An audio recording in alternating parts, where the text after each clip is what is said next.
awesome whispered content. Yeah, always thank you so much for supporting me, subscribing, liking, commenting. It means the world to me. And if you want to support my channel some more, I now have channel memberships. You can either press join beside the subscribe button and you can read all about the features, including different badges, a shout out at the end of the video, and 2 exclusive videos a month. If you're not, the link is also in the description. If you're not looking to subscribe but you want to support me, you can buy me a coffee, link in the description as well. But yeah, thank you so much, guys. And yeah, I might get straight into the video. Yeah, it just gets dark so early these days that I have some time that I thought I could batch film a few, but I think I want to get to one day because one time, because it was getting dark, I had to, and the green screen wasn't working properly with it, I had to refilm like 35 minutes, so I don't really want to do that today, so I think I'll be fine for the next 40 minutes or so. But after that, I have to stop, unfortunately. But yeah, the light is also on. It felt a bit dark. Also, it's annoying because of editing. Also one day, the random fact video that took me there wasn't a video for 2 days. It's because basically it took me so long to do the green screen on that. I swear it took me at least 5 hours, and that's not including the whole listening through the video and making a thumbnail and all of that. Just doing the green screen. But the one I uploaded yesterday, the workout video, was filmed on a different day. And for some reason on that day, I swear that was the day I had the lights on in the room, it went through so easy. I barely had to edit the green screen on that, and it's just so different, dramatic. One day I had to do 5 hours, or I didn't do it all in one day, but 5 hours of green screen work, whatever.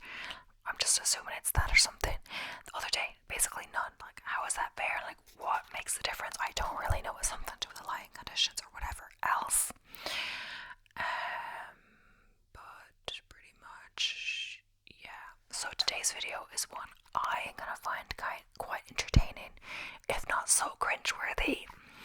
But I'm not sure if you guys will enjoy it. But if you do, it can be a series, since you'll soon learn what it is. So you can see how it could be a series. But anyway, in honor of National Novel Writing Month, NaNoWriMo, it's November, so it's basically, if you haven't heard of it, it's where you try to write 50,000 words in a month.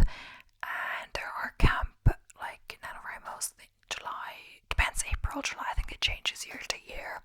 But for the camp, you can set your own goal.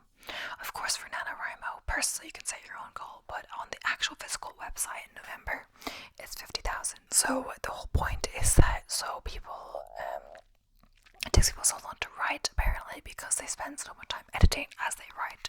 So the point is, for the month, just let it aside, write 1,667 words a day, or however many words you need to get 50,000. It depends on what day you started. I only started uploading the word count on the 8th, so when I'm filming this is the 10th, so 3 days. But I had written something from the day before, at least. I'm not exactly sure, but at least 4 days. But yeah, I'm doing quite well. I'm gonna hit 10,000 today. I'm at 9,751, and it's possible for me to win if I write nearly 2,000 words a day, which I definitely think is achievable at my current rate. It's just hard. I'm gonna do a lot of filming or bulk film in the upcoming days, because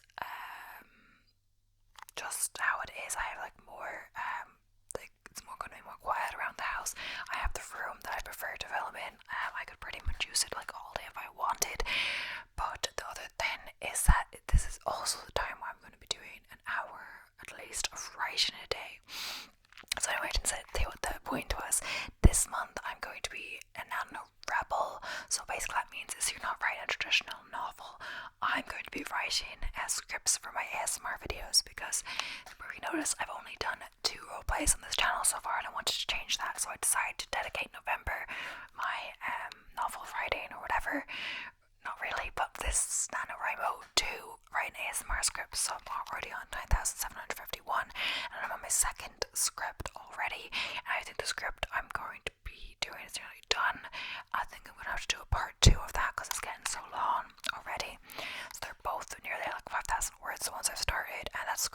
4 days or 5 days or whatever it's been, really. I've already written 2 new scripts already, and that before that took me way longer to do. So I'm also doing what you call like a word crawl.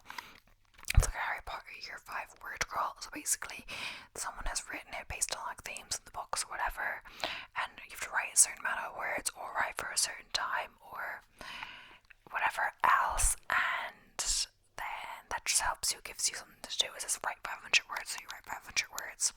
So I only found to get to my daily goal, if it's the 1667, which I need to get over if I want to get to 50,000, since I started later, I didn't start on the 1st of November.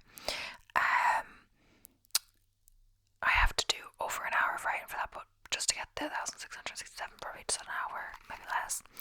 But yeah, I think I got the other day 45 minutes. I got 1,300 yesterday, over 1,300 in 45 minutes. So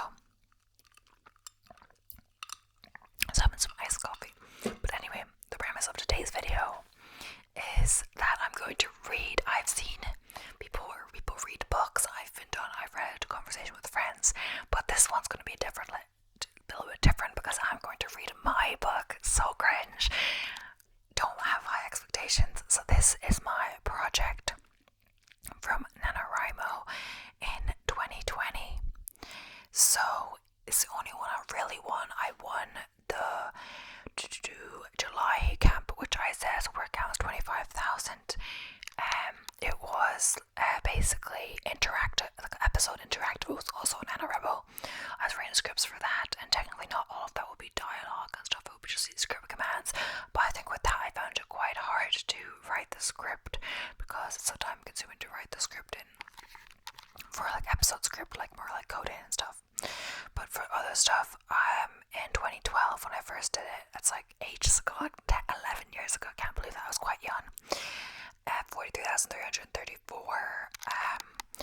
I don't know exactly. Basically, I was kind of behind. I might have gone over if basically I was invited to my friend's birthday sleepover, and her birthday is at the end of November, and so that took up like a day or night, and then the next day. So maybe if I continue writing that night I would have got it, but I became close.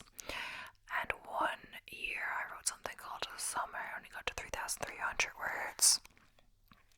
Oh well, 1 year I got, this is also in November 2014, 6,754 words. I think I didn't get far with that because I think I remember trying to do it in 1 year and I gave up really quickly. That could have been that year, I'm not sure.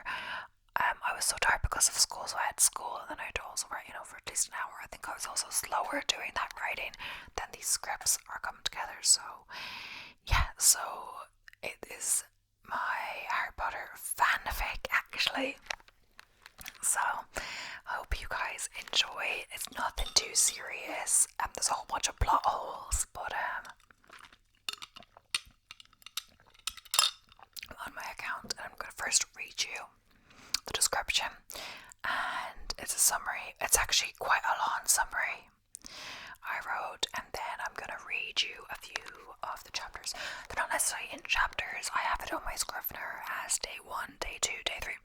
So one day I didn't write basically anything, but day 4 like over 3,000. So just depends. Usually about on the mark. But I say I won the month with 57,425. So well over the 50,000. So yeah. Hopefully it's interesting. It's so cringy and I'm bad at writing, and this was 3 years ago, but still I couldn't think of anything to do, and I wanted to NaNoWriMo when I needed to start. So for this year I think I did start on day 1, but yeah. So it says, and this is my little summary: 2 years after the events at the end of the Deathly Hallows book, Hugo is at Hogwarts, but it's not what you think. In a shocking turn of events, Hugo is a squibb. Unlike his mother, who was magical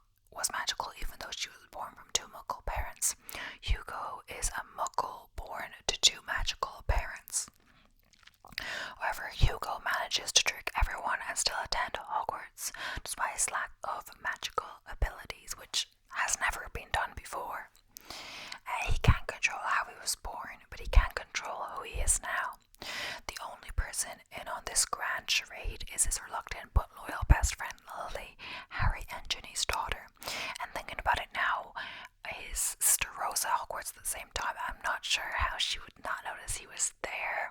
So maybe she finds out. I don't know if I have a scene with that or I just in another plot hole. I don't know. How does he even manage to do this, you may ask? Well, I still don't know, but that's not what I wrote. Well, it's not easy, however, it's not as hard as you may think, starting with his mother being one of the greatest witches of her age, who, nostalgic for her time at Hogwarts and always wanting to improve her knowledge of magic, keeps a plethora of magical books around the house, and has no qualms about teaching Hugo a thing or two, who says he can appreciate magic even if he can't do it. Along with recent textbooks from his sister Rose, Hugo can secretly study a lot more than his parents would think over the summer. After all, they are busy people. In addition, Hogwarts magical tests are not as foolproof as they would like have us believe, so with Lily on his side, they can come up with creative ways to bypass the magical elements of his teaching. Don't get me wrong, he can't do magic, but Hugo is a bit of a brainiac like his mother, and he definitely has the dedication. Why does Hugo go to all this trouble of trying to pretend he's a wizard? I mean, it would be a lot easier for him to go to a regular school. I mean, that's what his parents think he's doing. Also, it will be a lot easier for him to fit in and he wouldn't have to lie all the time. But imagine if you were him watching your older sister get to perform all this magic and follow in the footsteps of your parents, but for some unknown, fair, even random reason, you are not the chosen one, even though you personally know the chosen one, i.e. Harry Potter. Your parents helped to face the Dark Lord, the greatest villain the wizard world has known, and you can't even perform a simple spell. It's humiliating, and you're not going to let it stop you. You may not have the magic of your parents, but you have the courage and wit to infiltrate Hogwarts to become the first squibb to successfully fool the system. How? You'll have to read this book to find out. If you're not going to do it without documenting, and you're not going to do it without documenting your progress and publishing this for the whole world, so you can go down in history just like your parents, the whole world to see, so you can go down in history just like your parents. The question is, how long will you last, and what will the consequence be if they find out? So yeah, because of my ramble, I'm not sure how much we'll get through, but we might get through a day or two of my writing, or less, who knows. Be sure to let me know if you like this, so I can be sure to do part 2 and continue doing the whole book. So yes, now we're getting into it. So I'm going to just increase the text a bit so it's a bit easier to read, but yeah. Welcome to Introduction Week, parents and hopefully future students. A loud voice boomed from somewhere behind me. Also, sorry for my terrible writing, but yeah.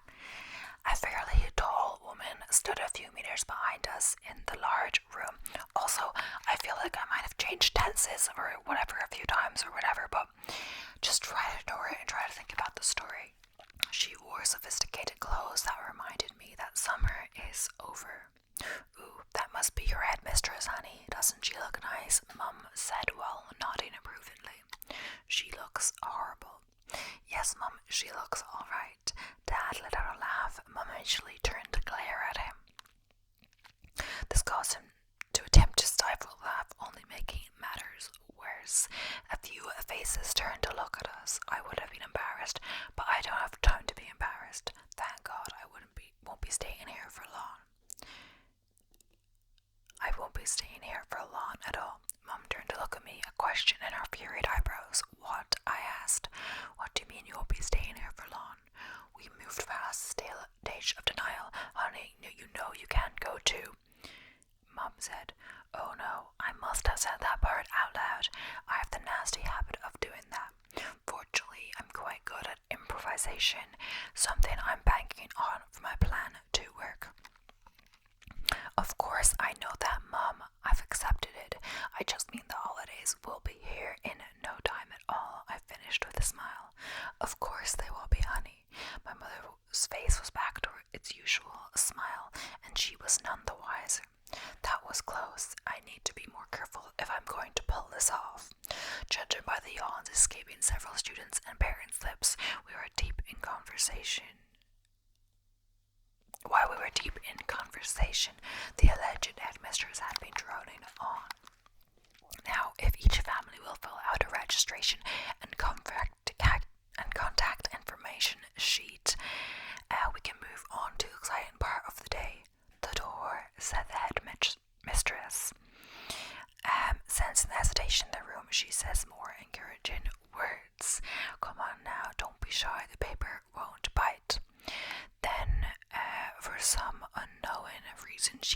as if her joke was funny.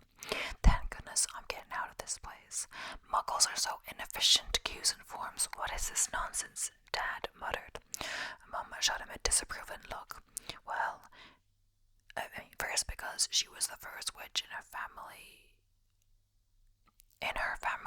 She was well accustomed to Muggle traditions. Secondly, as I could tell from her subtle but frantic side eyes, she was trying hard enough to make it seem like being non-magical wasn't a bad thing. She didn't have to try so hard. Everyone knows being magical is better in so many ways. Dad clears his throat, then coughs uncomfortably while scratching his head. I mean, it's a unique way to do things. I roll my eyes even though she tries to hide this. I know my mum does too. I'll go get the forms if it's too much for you, Wizard Standal. I don't wait for a response before joining the queue. Unsurprisingly, the queue moved quite quickly. I mean, people were just picking up a sheet of paper. That's not so hard for Muggles to do. Also, people are taking their time because if there's anything Muggles hate, it's paperwork. I took the opportunity to look around my new home. Well, for a week, that is, unless I get away sooner. The room we're in is not too exciting. It's the opposite of how I imagine Hogwarts to be, which is why I instantly hate it. It's very modern and minimalist, as if they didn't bother to decorate. Perhaps it's intentional. There is some study to prove that decoration negatively affects learning, but to me it looks lazy, uninteresting, and more than anything, boring. Harsh words, Hugo. Harsh words. I realize I'm at the top of the line, so I reach to pick up a form. Begin to read what's written on the page. There's nothing out of the ordinary, but that's alright. I locate what I need for my plan to work in seconds. Now I have to think of a good excuse to be the last one with the form and subdue my mother's urge to double check everything. What better way to do this than to have my dad as an accomplice? Well, without him knowing he's an accomplice, it should be easy enough. My dad boasts about his excellent horror catching skills, but can still be dumb as a doornail when it comes to the simplest of things like where his chocolate disappears to. Maybe he just lets me do it, but he wants to rebel against the healthy eating my mother enforces as much as I do. I walk back to where my parents are sitting as my mother pulls out a quill.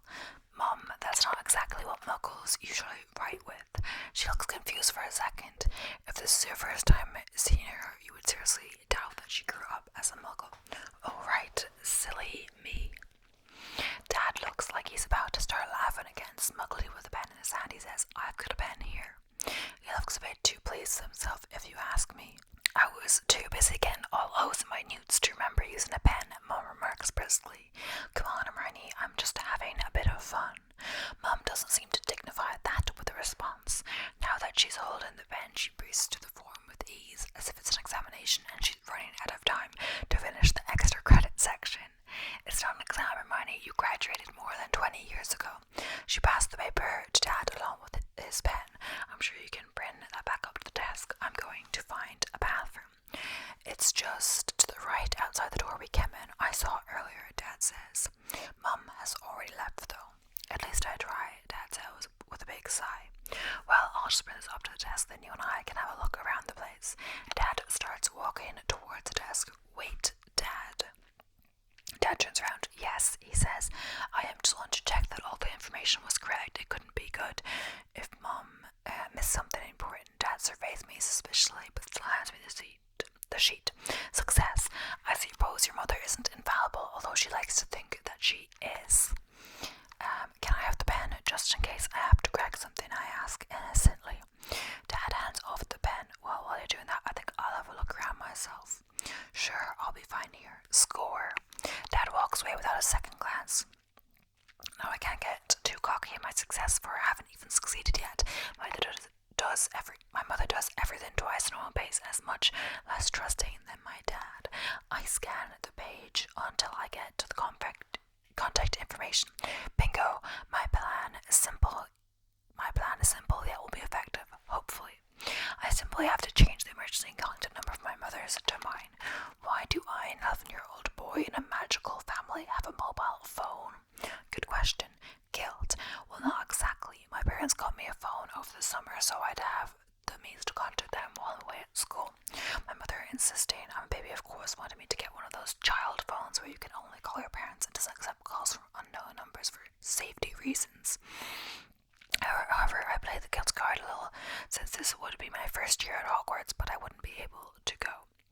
My parents are extra guilty because Rose, my sister, can go and not me. Well, at least that's what they think. I'm going to prove them and the whole wizarding world that I can. I shouldn't take too long doing this and push my luck. I quickly used the pen my dad gave me to scribble out the number my mom put and replace it with my phone number. Now when they call my parents at the end of the week confirming my unenrollment, they will be greeted with my brilliant fake dad voice that I've been practicing all summer. I print the paper back up to the desk and give the receptionist a wide smile as I hand it over. You excited to be starting school there? She asks as she takes the paper. Like a dream come true, I say, lying through my teeth. She gives me a smile to match mine, seemingly happy with my answer. I walk away just as my mother returns to the room. Where's your father? She asks. I shrug my shoulders. He's just having a look around the place, and he leaves you here alone, she mutters. I roll my eyes. She said it as if they both aren't leaving me alone in a few hours. Of course, he hasn't gotten far. So that was what I wrote on day 1, and now we're going on to day 2. So, yeah, pretty much. Wait, day 1 was about just under, I think, what it needs to get. Oh well. But, yeah, so I'm going to zoom in a little bit. Day 2. He was standing a few meters away, staring at some poster on the wall. He had an amused expression on his face. Mum was already striding towards him. I followed her obediently. Ronald Weasley, what are you thinking? Leaving your son alone the first chance you get? Dad tears his eyes away from the poster. Come on, Hermione, we're leaving him here alone in a few hours anyway. Aren't you always blabbering about responsibility anyway? Mum looks slightly miffed. I guess that's true, though I wouldn't use the word blabbering. Dad looks back to the wall. He seems pleased that Mum is off his back temporarily at least. All students are invited to laser tag tomorrow. What's laser tag? It sounds dangerous. Honestly, Ron, you should do some more reading on Muggle pastimes. Dad stares at Mum with his eyebrow raised. It's a game Muggles play for fun. They go to a special game center and to each other with lasers. The more accurate they are, the more points they gain. Certain body parts are worth more points than others, and of course you have to avoid getting hit yourself. All players are split into 2 teams. Dad sounds slightly less confused as he says it still sounds dangerous. Mum rolls her eyes. It's perfectly safe. The players wear vests which track where they were shot, but nothing actually hits them. It's a lot safer than Quidditch. Well, Quidditch is still more fun. How would you know that? Mum retorted. Well, I guess I wouldn't. You haven't tried it either, though. I most certainly have. I used to be quite the champion back in the day. Mum says proudly. Really? Dad and I echoed. Well, don't sound so surprised, Muggle. Mum huffed. Muggle games can be quite fun.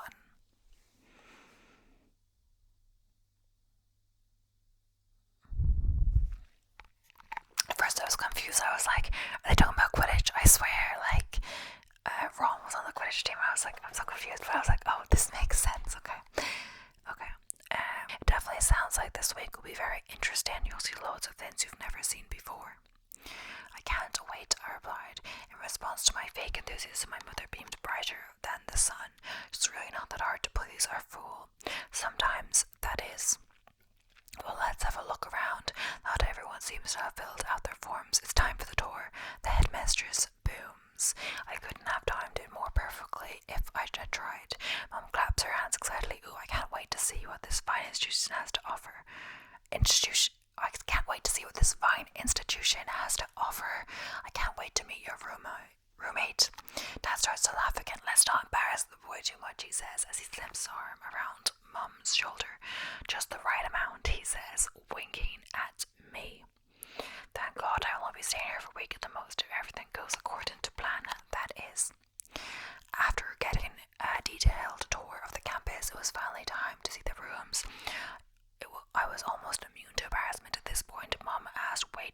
questions throughout the tour, as the tour guide smiled politely and answered them to the best of her ability. At the end, even she couldn't contain her annoyance. She let out a very relieved sigh as he walked towards the stairs away from their library. We had to climb several flights of stairs to get to my room. Of course, the school is modern in every aspect except for having an elevator. I was breathing a little heavily as we reached the landing of the fourth floor where my room was located apparently. As we walked down the blue corridors, I glanced at the names written on all the doors.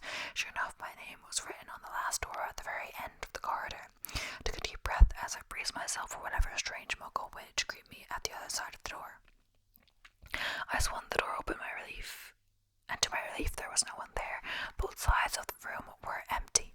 Mum, of course, was disappointed.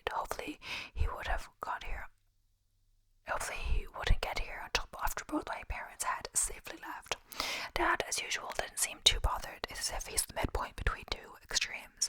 Well, at least you get to pick which side of the room you want. He does have a point. I do easily get cold when I sleep next to the window. I swear I feel a draft coming through it, even if I triple check to make sure it's locked. Don't you think you should wait until your roommate arrives and see what side he wants? Mum inquires. I didn't think to ask if there is an assigned bed for each student. Mum asks. Perhaps I can track the tour guide from earlier down and quickly ask her. She seemed quite helpful. Mum mutters. She's nearly bolted out the door, but Dad managed to stop her just in time. Honey, I'm sure Hugo can pick what side of the room he sleeps in. If his roommate has a major objection to the side he picks, I'm sure they can sort something out between themselves. Responsibility, remember. Mum visibly hesitates, but eventually nods her head ever so slightly in agreement. I suppose you're right. I know it's terribly difficult for you to admit I could be right about something. Dad jokes.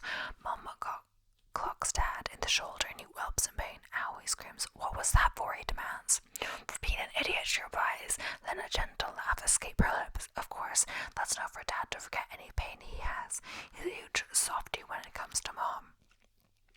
Pleased with the fact I don't have to deal with my mother annoying the poor girl who got stuck with the door my mother was on, I collapsed happily into the bed furthest from the window. My parents smiled fondly at me. Peace at last. I myself closed my eyes and I almost started to drift off. A loud noise assaults my eardrums and my eyes pop open. My mother is looking expectantly at me. My dad, as usual, is trying to refrain a laugh. Your suitcase won't unpack itself. Chop chop. Are you sure about that? I asked disbelievingly. You guys are wizards. You can just wave your wand. The room of magic could be neat and organized. That's true, but you're not, Mum says. Wait to rub salt in the wound, Mum, I reply.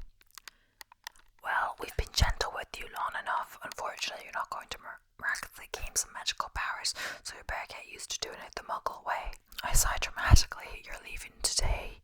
Can't you do it one more time? I plead. Even if I wanted to, I couldn't. I left my wand at home, Mum says. She looks Dad. We both did. Dad, seemingly intent on proving Mum wrong, pulls out his wand with a smile. Well, speak for yourself, Hermione, he says. Mum whips us round as fast as lightning. Put that away, Ron, she says frantically. Dad quickly puts his wand back in his pocket. What's the big deal, Hermione says. The big deal is, she says the wave her hands for emphasis. Firstly, we agreed it would be best if we didn't bring our wands today. Dad looks a tad guilty at this, but mostly unbothered. Secondly, and most importantly, she continues, this is a Muggle school. We can't very well be waving our wands about threatening the Wizarding world's existence because you wanted to unpack Hugo's room with a spell, she says angrily. Dad rolls his eyes. Seriously, that's what you're worried about? The door is closed, Hermione. Even if by some random stroke of chance someone happens to walk in and see my wand, they wouldn't jump to the conclusion it was real. They would think it's fake. We just say it's Hugo's and that I was just messing around. Muggles are unbelievably stupid, Dad justifies. Mum looks seriously unimpressed. Well, let's say that's true. What if you happened to be doing magic when someone walked in? What then? The odds of that happening are extremely low. I thought you of all people would know that, Dad says. But, of course I know that, but I don't leave important things like the secrecy of our world to chance, Mum huffs. Chill out, Hermione. We would have explained it. Besides, they would have no proof the referral was some magical illusion. I don't know. I think I don't know if that makes sense. It says the referral was a magical illusion. I'm not sure what I mean by that, but yeah. Objects flying. How would that be a magical illusion? I don't know. Like I said, muggles are really stupid. Dad sighs, exasperated. Parents are not stupid, Mum says. I wasn't talking about your parents, Hermione. Dad replies, come on guys, can you stop the bickering for 1 second, I said. This one sentence from me is enough to take them out of their argument. Remember that I'm still here. They both turn to look at me, where I'm still sprawled in bed with shame on their faces. Sorry, honey, we get a little carried away, Mum said. Sorry, honey, we got a little carried away, Mum said. Sorry, Hugo, Dad adds sheepishly. You always do, I mutter. What was that? Dad asks. Nothing, I respond. How about we get a lunch, Dad says, clapping his hands. I'm starving. Sounds great, Dad says. When are you not hungry? We should help Hugo unpack, she says. Dad reaches for one in his pocket. Mum grabs his arm before it can move more than a few centimeters. Not that way, the muggle way, she says firmly. Dad sighs deeply, and Dad's stomachs growl even louder. Mum refusing lunch. Mum rolls her eyes in response, but still reaches into her handbag and produces a bag of homemade snacks. Dad's eyes widen horror at the sight of Mum's healthy brownies, which are more kale than chocolate, and his eye darts towards me for help. I'm sure I can manage to organize my room by myself later. It will give me something to do, I said. Mum eyes narrow at the pair of us and glances towards the bag in her hand. By looks on your faces, you would think I had brought a bag of kale instead of delicious homemade brownies. Mum opens the bag with purpose and retrieves a bright green square from inside. She takes a generous bite with a wide smile. Over the rustling, Dad managed to whisper, "It might as well have been a bag of kale." I stifle a laugh. What was that? Mum inquires, her mouth full of brownie. Dad and I share sneaky glances at each other and burst into a fit of giggles. So now we're moving on to day 3. So she looks between us suspiciously and rolls her eyes dramatically. They're really good, she says, trying to convince us with her mouth full with another bite of brownie. Dad and I are laughing our pants off now, and Mum is looking progressively more annoyed. It's not my problems if you can't appreciate the finer things in life, she grumbles. Dad looks at me as he considers responding, ultimately thinks better of it, and leaves his mouth firmly closed. That was probably a wise choice. I've been married to you for over 10 years, Ronald. You don't have to open your mouth for me to know what you're thinking. Dad looks quite impressed, but at the same time quite scared. It wouldn't be good news if Mom knew everything Dad was thinking. I still think we should go to lunch, he says. Me too. Dad looks at me, a silent thank you in his eyes. Mom lets out another huff.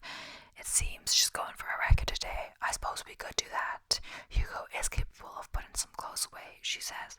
Dad cheers in excitement and his stomach growls in agreement. All the state of his room at home says otherwise, she mutters. I've gotten quite hungry when my dad were arguing, so I didn't bother to refute her snarky comment. Where should we go for lunch? Dad said with a newfound enthusiasm. It's not hard to keep them happy as those who feed him. I'm not sure what that means, but whatever. Well, as long as you feed him anything other than Mom's kale brownies. I scrape myself up from the bed slowly, and 3 of us make our way towards the door together. Even though I won't admit to anyone else, I love my bickering, disagreeing family. I even slightly wish that Rose were here with us. A few hours later, after eating to my heart's content and exploring the school some more, I was back in my room. My stomach seemed to be the size of Mount Everest because Dad insisted I ordered 2 desserts. He said he had extra muggle money. I wouldn't use it anyway. I know that was a lie, though. He communicates through food, so he really just saying he'll miss me. That he wanted to make sure I was well fed before and that he left in case the food here sucks. Notice I say well fed, but not healthily fed.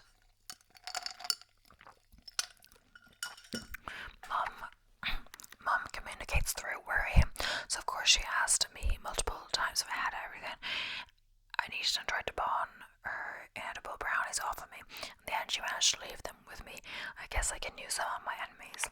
I could say they were really delicious and they would have to suffer the stomach pain that followed eating them. I could see the tears in my mum's eyes as they were leaving, and Dad practically had to drag her out the door after giving me an awkward hug. Now I was waiting here for my roommate to appear, contemplating taking a nap. After we got back from our mini out, and there was some stuff here seemingly belonged to him, but no sign of him. Mum wanted to wait to meet him, but Dad convinced her they had to get back home to Rose for dinner. I'm sure he was just hungry again and didn't want to be subjected to more of Mum's snacks. Even though she left the brownies with me, she would no doubt have something worse to pull out of her bag to shut Dad up. Just as I was drifting off into a blissful sleep, the doors went open with a bang, and in walked my roommate. At least I was assuming he was my roommate. He walked comfortably into the room and over to my bed. He stuck out his hand with a smile and said, "My name is Declan. I'm your new roommate." I hesitated for a moment before I stuck out my hand to greet his. "Nice to meet you. I'm Hugo," I say. Our hands stayed there for a few seconds before he pulled away his hand as quickly as possible. I guess I was just caught off guard. Is this how muggles greet each other? Even 11-year-olds? It's not like I've never seen a muggle before. I mean, you could call me one. Squibb, if anything, is worse, because Squibb comes from magical families and they're the odd one out. Muggles usually have full muggle families, and being magical is not normal. I'm the abnormal one in my family, and not in a good way. I was just surrounded by a lot of witches and wizards growing up. To my grandparents on my mother's side and grandparents have always wanted hugs, muggle or magical. Of course, I felt left out being the squib, but it's better than having to pretend I don't even know magic exists in the first place. It's so easy to slip up and refer to magic in conversation. My parents use magic every day in front of me. Of course, Mum tries to use less magic in front of me and encourages Dad to do the same. Declan cleared his throat that caused me to jump a few centimeters into the air. He was staring at me with an unreadable expression on his face. Hope I didn't accidentally say any of the thoughts out loud. They were very magic related, and it wouldn't be good for a muggle to hear them. "Are you okay, dude?" he says uncertainly. Play it cool, I tell myself. "Yeah, why?" He shrugs his shoulders, unbothered. You just stare into space. "It seems you are thinking about something serious." I mentally wipe the sweat from my forehead. He is clueless. I shuffle my feet, an herpes habit I have, as I say. I'm just wondering what I should do now. So much freedom. He seems to believe me easily. He shakes his head as he says, "I know it seems that way, man, but they keep you on a tight leash here. I can let you in on some secrets, though, and pretend to act disappointed by his revelation. In reality, I won't be here long enough for it to matter, although nosy teachers may disturb my plan." "Really? That sucks. Isn't your first year then?" "No, my parents travel a lot, so they ship me off here every year." "Well, only starting last year, but it feels like more than that if you were mean."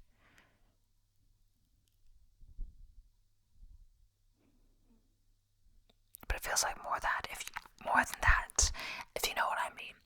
"Why did your parents send you here?" I scratch my neck nervously and continue to shuffle my feet as I think of a lie.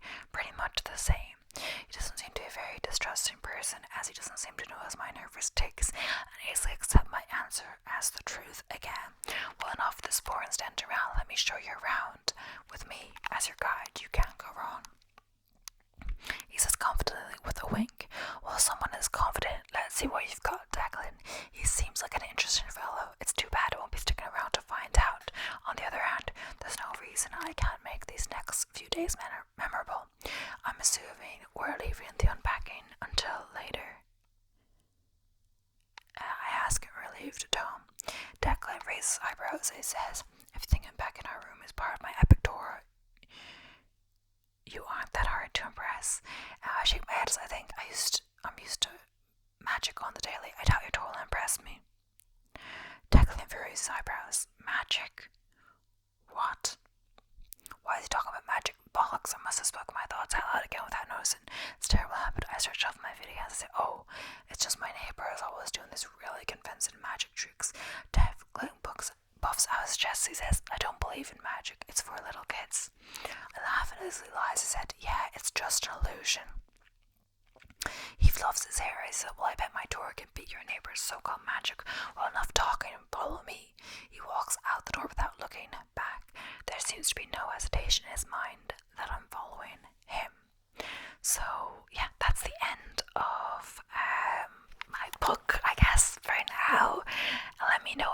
enjoyed it. Yeah, I know it's so cringe and bad, but you know, it's just in honor of NaNoWriMo, and if it does well this video, I'll do more, since it's only day 3, and of course I did 30 days of NaNoWriMo, so it's quite a lot, 57,000 words. But yeah, I hope you enjoyed. Thank you so much for watching, and I guess I'll see you in the next one. So bye for now. Bye for now.